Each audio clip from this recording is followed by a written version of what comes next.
자, 우리 오늘 시간에 에베소서 1장 15절에서 19절 말씀 우리가 다 같이 읽도록 하겠습니다. 이로 말미암아 주 예수 안에서 너희 믿음과 모든 성도를 향한 사랑을 나도 듣고 내가 기도할 때 기억하며 너희로 말미암아 감사하기를 그치지 아니하고 우리 주 예수 그리스도의 하나님 영광의 아버지께서 지혜와 계시의 영을 너에게 주사 하나님을 알게 하시고 너희 마음의 눈을 밝히사 그의 부르심의 소망이 무엇이며 성도 안에서 그 기업의 영광의 풍성함이 무엇이며 그의 힘의 위력으로 역사하심을 따라 믿는 우리에게 베푸신 능력의 지극히 크심이 어떠한 것을 너희로 알게 하시기를 구하노라. 아멘. 오늘 에베소서 11강이고 제목은 왜 내 뜻대로 되는 게 없을까라는 제목으로 우리가 말씀을 나누려고 합니다. 제가 예전에 부교역자로 사역을 했을 때 담임 목사님이 이제 가끔 설교를 시켰습니다. 근데 그럴 때마다 제가 어떤 설교를 했냐면, 복을 받습니다. 이렇게 성령의 능력과 은사, 이런 걸 구하면서 살아야 됩니다라는 이런 설교보다는 좀 교리에 가까운 설교를 많이 했었어요. 그래도 좀 나름 복음주의적으로 산다고. 그냥 그 설교를, 그러니까 복을 받습니다. 이런 설교를 안 했다는 게 아니라 이거는 수련회 갔을 때만 있고, 보통 이제 주일 설교는 이것보다는 좀 이제 교리 설교에 가까운 설교를 했었습니다. 그러다 이제 어느 날 이제 담임 목사님이 저를 부르더라고요. 교리적인 설교도 좋지만 실제적인 이제 삶을 다루는 그런 설교도 필요하다라고. 쉽게 얘기하면 이제 감리교나 여의도 순복음교에서 말하는 그런 이제 성령 은사라든가 이제 능력, 복 뭐 이런 것도 필요하다고 이제 말씀을 하시더라고요. 그때 이제 담임 목사님이 저에게도 이제 말씀하셨던 게 뭐냐면 자신도 이제 교리 중심적 목회를 많이 했었대요. 근데 막상 사역 현장 속으로 딱 들어와 봤더니 교리보다도 진짜 중요한 건 이런 능력이라든가 은사 부분이 굉장히 중요하다라고 말씀하시더라고요. 왜냐면 일반 성도들은, 사람들은 너무나도 약하기 때문에 그래서 그 사람들을 대하기 위해서는 이런 뭐 복이라든가 능력, 은사 같은 것들이 필요하다라고 말씀하시더라고요. 그 담임 목사님께서. 그러면서 저한테 말씀하시는 게 학교 공부도 열심히 해야 되지만은 그만큼 기도도 열심히 해야 된다라고 말씀하시더라고요.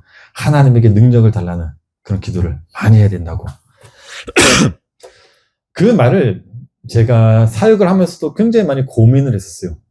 고민을 하면서도 또 그렇게 저도 밤마다 늘 놀다가도 교회 가서 기도를 했었어요. 1시간씩은 제 아버지 교회 가가지고 집에서 가까우니까 가서 매일매일 함께 이렇게 능력 달라고 기도도 하고 그렇게 했었습니다. 그러다가 깨달은 게 뭐냐면 말씀을 계속 보다가 느낀 게 뭐냐면 그러니까 이 말씀이 틀렸다는 게 아니라 어떻게 보면 그런 생각이 들더라고요. 정말 하나님의 말씀 그 행위보다 어떻게 보면 내 삶이 내 힘으로 무엇인가를 하려고 하는 그 행위가 더 중요하나? 이런 생각이 들더라고요. 말씀을 보니까 성경을 읽다 보니까 이런 말씀이 보이더라고요. 하나님이 언제 나에게 세상을 바꾸라고 했는지, 하나님이 언제 나에게 사람을 구원하라고 했는지, 하나님이 나에게 언제 하나님의 나라를 세우라고 했는지 라는 질문이 없더라고요. 성경에 봤더니. 만약에 그런 말씀이 있었다면 저는 아마 열심히 지금도 금식기도 하면서 교회 가서 열심히 사역을 했을지 모르겠어요. 근데 그렇게 밤마다 교회 가서 그렇게 기도하고 말씀을 읽을 때마다 드는 생각은 뭐였느냐면 말씀을 읽을 때마다 깨달았던 건 뭐냐면 그런 질문들이 없더라는 거예요. 하나님이 언제 나에게 세상을 바꾸라고 했는지, 하나님이 언제 나에게 사람을 구원하라고 했는지, 하나님이 언제 내 나라를 세우라고 했는지 이런 말씀들이 없더라는 거예요. 성경을 봤더니. 이 모든 것들은 누가 다 하는 거기 때문이죠. 하나님이 하시겠다는 거기 때문에. 우리는 뭐냐면 하나님이 하시겠다고 하는 그 속에서 그 능력을 배우면 되는 거예요. 그 능력을 배우면 됩니다. 그 능력이 뭐죠? 예수 그리스도잖아요. 우리가 말씀을 통해서 배워야 되는 게 무엇입니까? 우리는 말씀을 통해서 하나만 배우면 됩니다. 하나님의 능력만 배우면 돼요. 그 능력이 뭐죠? 바울이 고린도전서 얘기했듯이 예수 그리스도가 하나님의 능력이라고요. 그것만 배우면 돼요. 어떤 거죠? 그가 우리의 죄를 구원하기 위해서 그의 아들을 죽이셨다. 그리고 그분을 살리심으로 인해서 우리도 같이 살렸다. 근데 우리가 그 구원에서 또 탈락될까봐 하나님께서 어떻게 하셨다? 다시는 그 구원에서 떨어지지 않게 성령으로 우리를 인쳐주셨다. 근데 이게 언제 계획된 일이더라? 창세 전에 계획된 일이더라. 이거 하나 배우면 되는 거 아닐까요? 이거 하나 배우다가 그 하나님의 능력을 배우다가 그냥 우리는 하나님 나라로 그냥 가면 되는 거 아닌가요? 이게 굉장히 중요해요. 우리들은 이 땅에서 내가 어떻게 사람을 구원시킬 수 있는지, 내가 어떻게 세상을 변화시킬 수 있는지, 내가 어떻게 하나님의 나라를 세울 수 있는지에 대해서 배우는 게 아니라 그 방법론, 이런 도구들을 배우는 게 아니라 우리는 이 땅에서 그저 나를 구원해 주신 그 예수님 한 분만 배우다 가면 돼요. 그냥 그거 하나. 그래서 바울도 뭐라 그러냐면 나는 그리스도를 아는 것 외에는 전부 다 배설물로 여긴 거예요. 빌립보서 3장 8절 12절 말씀 볼까요? 또한 모든 것을 해로 여기면 내 주 그리스도 예수를 아는 지식이 가장 고상하기 때문이라. 내가 그를 위하여 모든 것을 잃어버리고 배설물로 여기면 그리스도를 얻고 그 안에서 발견되려 함이니 내가 가진 은은 율법에서 난 것이요 오직 그리스도를 믿음으로 말미암은 것이니 곧 그 믿음은 하나님께로부터 난 의라. 이거예요. 그냥 바울은. 내가 어떻게 교회를 부흥시킬지, 내가 어떻게 사람을 변화시킬 수 있을지, 내가 어떻게 그 사람에게 구원을 가져다 줄 수 있을지에 대해서 배운 게 아니라 그냥 자기는 예수 그리스도 하나만 배운 거예요. 그리고 그 사람들에게 무엇을 준 거죠? 예수 그리스도 하나만 준 거예요. 그냥 에베소 교회나 빌립 교회나 데살로니가 교회나 무엇만 가르친 거냐면 그냥 예수 그리스도 하나만 가르쳤더니 그 말씀이 내 안에서 무엇이 되는 거죠? 생명이 되어서 그냥 그 예수 그리스도를 흘리게 되는 거예요. 그냥. 제가 아침에 아까 찬송을 하기 전에 그 말씀했잖아요. 그 두 분을 바라보면서 느낀 게 뭐냐면 이분들은 사람을 변화시키려고 하나님 나라를 세우려고 그런 게 아니에요. 그냥 내 안에 정말 그 예수 그리스도가 좋으니까 그냥 사람들에게 믿든 안 믿든 그냥 주는 거예요. 그냥. 예수 믿어. 웃으면서 예수 믿으세요. 그 사람 믿든 말든 그는 뭐 하나님 전한 그 말이 알아서 할 거니까 그런 거 상관없이 그냥 예수 믿으세요. 웃으면서 예수 믿어. 그거 하나라니까요. 내가 교회를 변화시키고 내가 그 사람을 구원시키는 게 아니라 그냥 우리 말씀이 내 안에 있다면 그 말씀으로만 우리는 그냥 내가 얻은 거 그냥 주든지 그 말씀 안에서 우리 그냥 사는 거예요. 그거 하나 붙들고 그거 하나 가지고 그 은혜로만 사는 게 성도라고요. 그걸 바울이 에베소 교회에서 가르쳤더니 에베소 교인들이 뭐라고 하냐면 에베소 1장 15절 16절 말씀 볼까요? 바울이 그래서 에베소 교인들에게 이런 말을 한 겁니다. 이로 말미암아 주 예수 안에서 너희 믿음과 모든 성도를 향한 사랑을 나도 듣고 내가 기도할 때 기억하며 너희로 말미암아 감사하기를 그치지 아니했다 라고 얘기를 하죠. 사랑을 행하고 있을 때요. 사랑이 뭐라고 했냐면 제가 나중에 설명드리겠지만 우리가 생각하는 그 세상적 사랑이 아니라 성경에서 말하고 있는 하나님이 계획하신 그 모습으로 서 있는 그걸 말하는 거거든요. 나중에 설명드리겠지만 그 사랑을 아무튼 에베소 교회가 하고 있었대요. 그 택정, 인침 이런 걸 잘 받아먹고 있었대요. 이 앞의 내용이 이 택정과 인치심과 이런 내용들이니까 이거를 얘네들이 잘 이해를 하고 있었대요. 그 말씀 하나 붙잡고. 그거 하나 배우다 보면 우리들의 삶까지도 어떻게 되냐면 다 해결이 돼요. 우리들의 삶까지도. 바울이 오늘 본문이거든요. 17절, 18절 말씀, 19절 말씀 보게 되면 바울이 이런 이야기를 해요. 인간은 어디에만 관심이 있냐면 나에게만 관심이 있어요. 나에게만. 내가 어떻게 살지, 내가 말씀을 가진 말씀을 어떻게 해야 될지, 내가 교회를 어떻게 해 나가야 될지, 내가 어떻게 하면 저 사람을 부흥시킬 수 있을지, 변화시킬 수 있을지, 나에게만 관심이 있다고. 이건 하나님의 뜻이 아니라 내 뜻이라고, 내 뜻. 하나님의 뜻은 뭐라고요? 요한복음에 우리 말씀 맞잖아요. 하나님의 뜻은 뭐밖에 없다고요? 그의 아들을 믿는 게 하나님의 뜻이라고요. 그게 하나님의 뜻인 거고, 내가 교회를 변화시켜야지, 내가 이 사람을 구원시켜야지, 이건 누구 뜻이죠? 그건 내 뜻이라고, 내 뜻. 잘 보세요, 바울이 에베소 1장 17절 19절 말씀 보고 이런 이야기를 해요.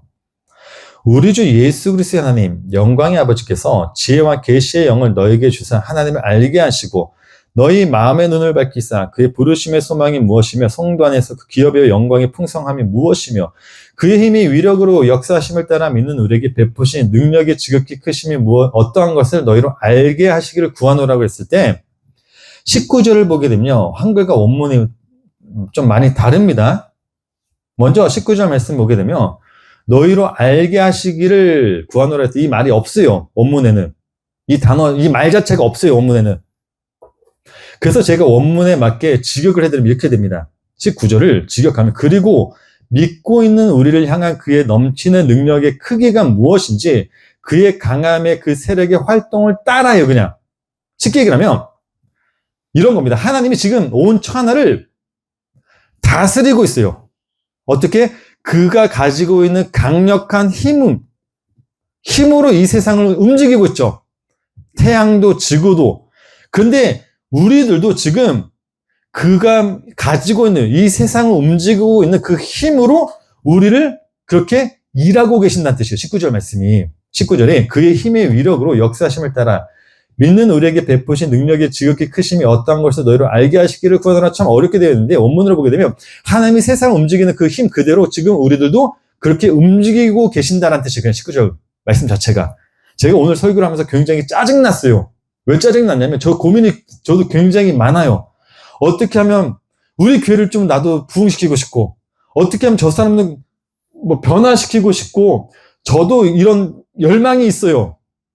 아침에 아내랑도 차 타고 오면서 야, 참 답이 안 나온다 하면서 참 갑갑하다. 저도 정말 답답하면서 오늘 설교를 하려고 하니까 굉장히 짜증나요. 왜? 제가 계획하고 이게 하고 있는 게 아니라고 제가 지금 이야기를 해야 되니까. 차 타고 올 때만 해도 저도 야, 이거 어떻게 해야 되는 거 아니야? 우리 나가서 뭐 전도를 하든 뭐 교회 뭐 어떻게 온갖 이야기를 했어요. 하고 나서 집에 와서 지금 이 자리에 서서 그걸 제가 부정을 해야 된다고요, 지금. 제가 말하고 있는 게 잘못됐다는 걸 제가 설교를 해야 된다는 게 굉장히 짜증나요. 짜증나는데도 해야 돼요, 이게. 19절 말씀이 그 말씀인 거예요. 지금 너네들이 가지고 있는 뜻을 가지고 세상을 살아가려고 하고 있지 아니야. 하나님은 지금 이 세상을 자기가 그 역사하신 그 힘의 위력으로 움직이고 있는데 그 힘의 위력으로 너도 지금 움직이고 있어 라는 게 19절 말씀인 거예요. 그 힘 때문에 우리의 삶이 정말로 그 예수를 배우는 삶이 쉽지가 않다고요. 이거 조금 쉽게 우리의 삶으로 설명해 드려볼게요. 어떤 걸로 설명드릴 거냐면 여기 계신 성도님들 다 운전하실 줄 아시니까 운전을 예를 들어볼게요. 우리들이 운전하다 보면 화낼 일이 굉장히 많아요. 뭐 이번 주에 저희 아내도 뭐 사고가 나기는 했지만은 운전하다 보면 갑자기 끼어드는 차 때문에 또는 뒤에서 빵빵대는 그런 차 때문에 화가 굉장히 많이 납니다. 보통 화가 날 때 어떻게 하시죠? 화를 참나요? 아니면 화를 그냥 내시나요? 저 같은 경우는 화를 참지 않고 좀 내는 성격이에요. 근데 화를 내고 나면 어떻죠?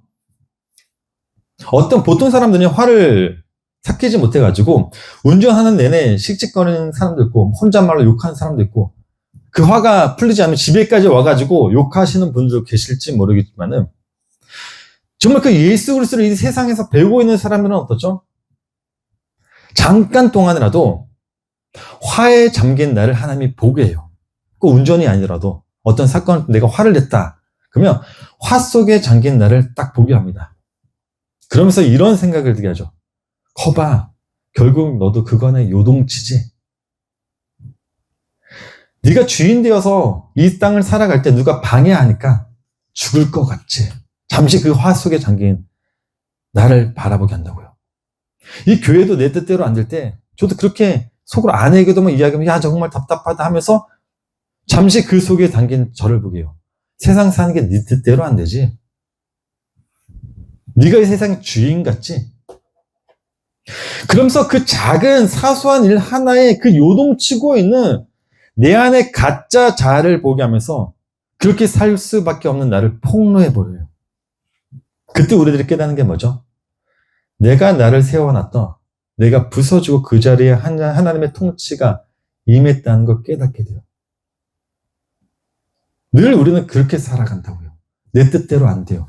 내 마음대로 안 돼요. 그때 하나님의 나를 폭로해버립니다. 그러면서 그 하나님의 통치가 나에게 임했다는 걸 알아요. 이 세상은 내 뜻대로 안 된다는 거. 이걸 헬라로 에페그노시스라고요. 17절 말씀 보게 되면요. 여기 에페그노시스가 나오죠. 하나님을 알게 하시고, 이 알게라는 단어가 이 에페그노시스라고요. 우리가 말씀을 통했던 그 하나님이 갑자기 내 삶 속에 들어와가지고 하나님을 경험하게 하는 것. 이걸 에피그노시스라고 해요.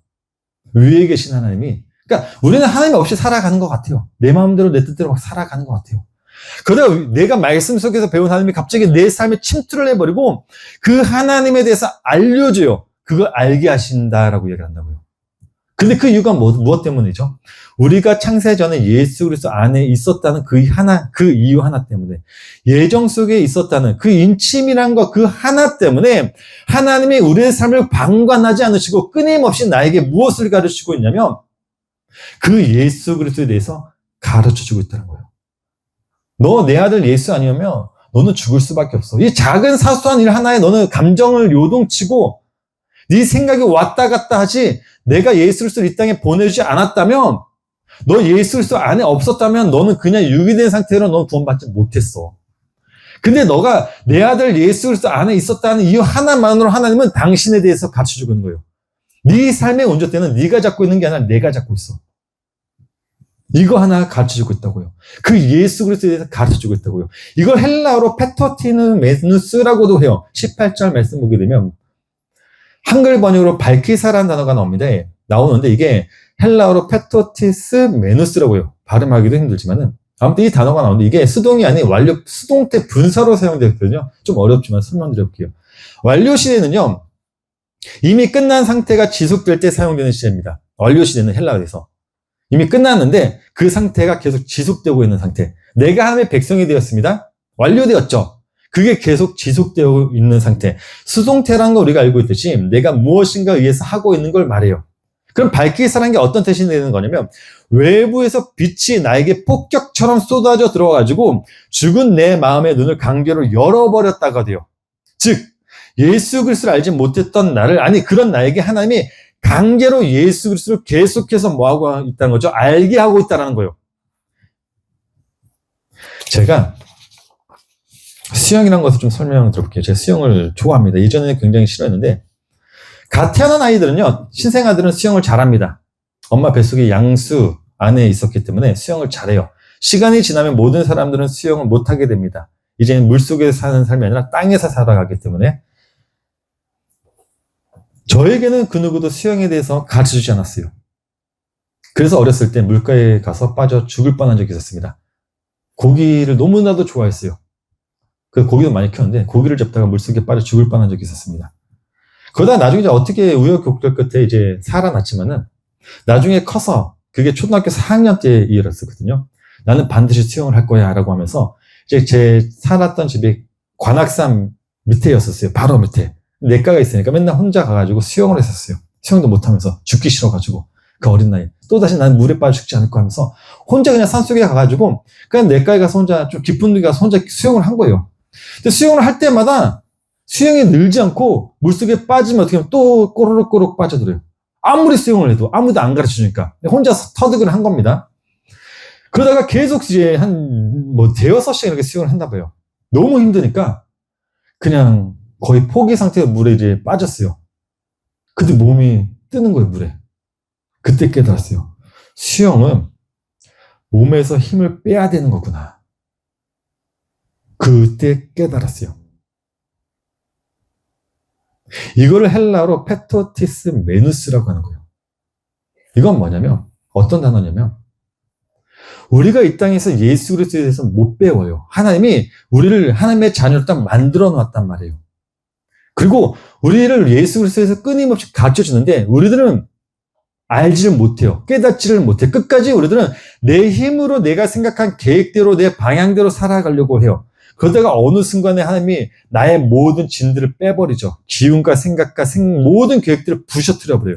그때 깨달아지는 게 뭐냐면 페토티스 메누스라고 빛이라고 하는 거예요. 그 빛이 강제적으로 나에게 들어와가지고 침투해서 나로 하여금 예수 그리스도에서 명확하게 딱 밝혀놓은 그 상태. 그러다 보니까 이게 수동이라고 그랬죠. 완료인데 수동이라고 했잖아요. 그러다 보니까 우리가 이제는 무엇만 의지하며 살아갈 수밖에 없어요. 내가 배운 예수 그리스도만 의지하면서 살아갈 수밖에 없어요. 이게 그 예수가 세상 사람들 눈에는요 굉장히 약해 보이고 그냥 선지자로만 보이고 그냥 선한 선생으로만 보이고 때로는 사기꾼으로 볼 수도 있죠. 세상 사람들은 그 예수를 바라보며 손가락질을 하며 그분들을 욕하고 그분을 욕한단 말이에요. 근데 그렇게 내 눈에 다른 사람 눈에 그렇게 보일지 모르지만은 내 눈에는 그 예수가 어떻게 보인다고요? 생명으로 보이니까 다른 사람들이 예수님을 손가락질하든 뭐라든 우리들은 그 예수님만 붙잡고 살아갈 수밖에 없는 게 이 빛나사라는 단어예요. 성도님들, 성경 인물을 보게 되면요, 가드 사람 이때라는 사람이 나와요. 이때라는 사람은요, 다윗의 아들 이 압살롬의 반역을 피해서 도망을 칠 때 나타났던 이방인이었습니다. 근데 다윗이 그 이때에게 뭐라고 하냐면, 야, 나는 지금 쫓겨서 정처 없이 떠돌고 있는데 내가 어떻게 이런 삶 속에서 너와 함께 살아갈 수 있겠어. 너는 그냥, 나는 지금 너무나도 힘드니까 쫓기는 인생이니까 나랑 같이 다니려고 하지 말고 너는 그냥 내 동료들과 함께 그냥 돌아가라고 이야기해요. 사무엘하 15장 19절에서 20절 말씀 볼까요? 그때 왕이 가드 사람 이때에게 이르되 어쩌여 너도 우리와 함께 가느냐? 너는 쫓겨난 나그네이니 돌아가서 왕과 함께 네 곳에 있으라. 너는 어제 왔고 나는 정처 없이 가니 오늘 어찌 너를 우리와 함께 떠돌아 다니게 하리오. 너도 돌아가고 네 동포들과 데려가라. 진리와 은혜와 진리가 너와 함께 있기를 원하노라 하느라 라고 하죠. 이때가 오니까 야, 나는 쫓기는 인생이고 어떻게 내가 너와 같이 할 수 있게, 너 그냥 돌아가라고 얘기를 해요. 그래서 이때가 뭐라고 하냐면 21절 말씀 볼게요. 이때가 왕께 대답하여 이르되 여호와의 살아계신가 내 주 왕의 살아계심으로 맹세하옵나니 진실로 내 주 왕께서 어느 곳에 계시든지 사나 죽으나 종도 그곳에 있겠나이다 하니. 세상의 눈으로 보면요, 이때는요 망해가는 권력에 줄을 선 미친 사람이었습니다. 그런데 세 사람의 관점으로 보게 되면 그는 이미 나라는 생존 본능을 넘어선 자죠.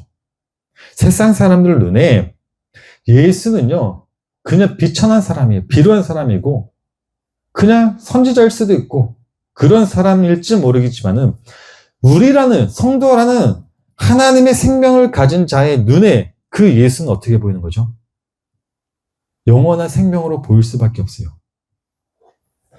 우리들이 말씀에서 배운 그 하나님이 내 삶의 실체화가 되면요, 그때부터 우리에게서 나오는 내 반응은 내가 무엇을 해야 하지? 내가 어디로 가야 하지? 나는 무엇을 먹고 어떻게 살아야 되지? 이게 중요해지는 게 아니라 이제는 내가 하나님과 함께하고 있다는 게 중요해지는 거예요. 내가 무엇을 하지? 내가 저 사람 어떻게 구원시키지? 내가 교회를 어떻게든 변화를 시키지? 어떻게든 부흥시키지? 이게 중요해지는 게 아니라 내가 지금 하나님과 함께하고 있다는 게 더 중요해진다라고요. 그거 하나만 붙잡고 사는 거라고요. 그걸 가르쳐 바울이 18절에서 그의 부르심의 소망을 아는 자의 모습이라고 한 겁니다. 여기서 말하는 그의 부르심의 소망을 아는 자의 모습이란 바로 하나님이 나와 함께하고 있다는 그걸 내 마음속에 품게 된 걸 말하는 거예요. 그래서 바울이 로마서에서 이런 이야기를 한 거 아닌가요? 소망이 우리를 부끄럽게 하지 아니함은 우리에게 주신 성령으로 말미암아 하나님의 사랑이 우리 마음에 부은 바 됩니다. 하나님의 사랑이 뭐죠? 임마누엘이잖아요. 하나님이 우리와 함께 하신다. 그게 하나님이 우리에게 보여주신 사랑 아닌가요? 이를 위해서 하나님이 지금 내 삶을 자기의 삶으로 실체화시켜 버린 거 아닌가요? 야, 나 지금 너와 함께 하고 있어. 나 지금 너와 함께 하고 있어. 계속 끊임없이 우리에게 가르쳐주고 있는 거 아닌가요? 그 사랑에 대해서. 성도님들, 예수님이 십자가를 질 때 그 십자가를 나누어줬던 사람이 있었죠. 그 사람이 바로 우리가 너무나도 잘 알고 있는 구레네 사람 시몬이었습니다. 이 사람은요, 자기가 원해서 십자가를 진 사람이 아니었습니다. 시골에서 올라왔는데 예수라는 사람이 십자가를 지고 골고다 언덕으로 올라간다라는 소문을 들어요. 그거 하나 구경하기 위해 가지고 이제 길가로 갑니다. 근데 거기서 바로 억지로 십자가를 져요. 마태복음 27장 32절 말씀 보니까 나가다가 시몬이란 구레네 사람을 만나며 그에게 예수의 십자가를 억지로 지워가게 하였더라고요. 여기서 억지로라는 단어 있죠. 이 억지라는 단어가 어떤 단어냐면요, 헬라어로 앙가리오라고 해요. 이 앙가리오는요, 국가 권력이 강제로 징용을 할 때 쓰는 단어입니다. 우리 친구 이제 군대 가는데 강제로, 요즘 자원인가요? 강제로 징용할 때 쓰는 단어가 이 억지라는 단어예요. 근데 하나님이 우리들도 그렇게 앙가리오의 삶을 살게 만들겠다는 겁니다. 하나님의 통치로 살게 만들겠다는, 그 통치가 어떤 통치죠? 예수님의 십자가의 자리에, 예수님이 십자가를 지신 그 자리로 우리를 끌고 가는 게 이 억지로 하는 자리예요. 그 자리에 우리가 딱 서게 되면 우리 눈에 무엇이 보이냐면요. 바로 그 길을 앞서가신 예수님을 보게 되는 겁니다. 구레네 사람이 억지로 십자가를 졌을 때 그 앞에 누가 서 있었죠? 예수님이 걸어가고 있는 거예요. 그 자리로 하나님이 강제로 그 통치로 우리로 그 삶을 살게 만든다고요. 내가 십자가를 지는 게 아니라 하나님이 그 십자가의 자리로 나를 억지로 통치로 가져다 놨더니 내 앞에 누가 보이냐면 그 십자가를 지고 가신 예수님이 보이는 거예요. 그렇게 우리들은 억지로 끌려간 그 십자가 현장에서 비로소 하나님과 하나가 되는 그 에피그노시스를 경험하게 되는 겁니다. 그런데도 불구하고 우리들은 그 삶을 싫어해요. 저처럼 굉장히 싫어합니다. 하나님, 왜 저는 이렇게 10년 동안 개척을 했는데 왜 더 힘들어집니까? 너무나도 싫어서 때로는 어제 밤 같은 경우는 이런 생각도 했습니다. 아, 하나님 나를 빨리 갔으면 좋겠다. 야, 하나님 나를 빨리 갔으면 좋겠습니다. 이런 생각을 했어요. 저녁에 새벽 3시에 눈 떠가지고. 근데 성도님들, 오늘 설교 정말 싫어요. 저도 싫은데 사도행전을 보게 되면요, 다비다라는 여인이 나와요. 이 여인은요, 이 세상에서 구제도 많이 하고 선행도 많이 했던 여인이었습니다. 근데 이 여자가 그렇게 많은 선행과 구제를 하다가 병들어서 죽어버려요. 죽어요. 그냥 죽었습니다. 근데 많은 사람들이 베드로에게 와가지고 뭐라고 하냐면 이 여인을 살려내라고 간청을 해요. 죽은 여인을 살려달라고 간청을 합니다. 왜? 구제도 많이 하고 착한 일 많이 했으니까 주변 사람들이 얼마나 여인을 바라보면서 안타까워하겠어요. 그 안타까운 마음에 베드로에게 찾아가가지고 제발 이 여인 좀 살려내 주시면 안 됩니까? 라고 간청을 합니다. 그러자 베드로가 사람들이 하도 간청을 하니까 이 여인을 살려내버려요. 거기 있던 사람들 입장에서는 정말 기뻤겠죠. 죽은 여인이 살아났으니까. 얼마나 기뻐요. 근데 정작 하나님 나라의 안식을 취하다가 그 다비다 입장에서는 어땠을까요? 환장하죠. 하나님 죽어서 하나님 나라에서 이제 평안하게 살고 있는데 너무나도 좋은데 사람들이 하도 간청하니까 다시 이 땅으로 살아났어요. 사람들 눈에는 그 기쁨이겠지만 그 다비다 여인의 입장에서 얼마나 환장하겠냐고요. 또다시 이 죄악된 세상, 고난의 현실로 이 삶을 살아야 간다는 게 얼마나 이 다비다 입장에서 환장하겠냐고요. 근데 하나님은 그럼에도 불구하고 그녀를 왜 다시 세상으로 보낸 겁니까? 그건 하나님의 기업의 영광의 풍성이 무엇인지 이 땅의 증거로 보여주기 위해서 그러신 겁니다. 여기서 말하는 하나님의 기업의 영광의 풍성이라는 게 무엇입니까? 우리들은 보통 영광이라고 하면 내가 빛나고 대접받는 것을 생각하지만은 성경에서 말하는 영광은 그 반대로 하나님만 빛나고 하나님만 대접받는 걸 말해요. 그래서 하나님의 풍성한 기업을 상속받은 성도는 이 땅에서 자기의 영광을 챙기면서 살아가지 않아요.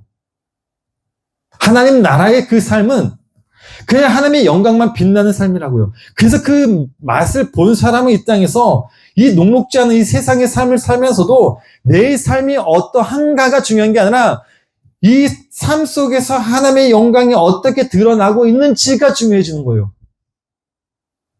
그게 성도의 삶이라고요.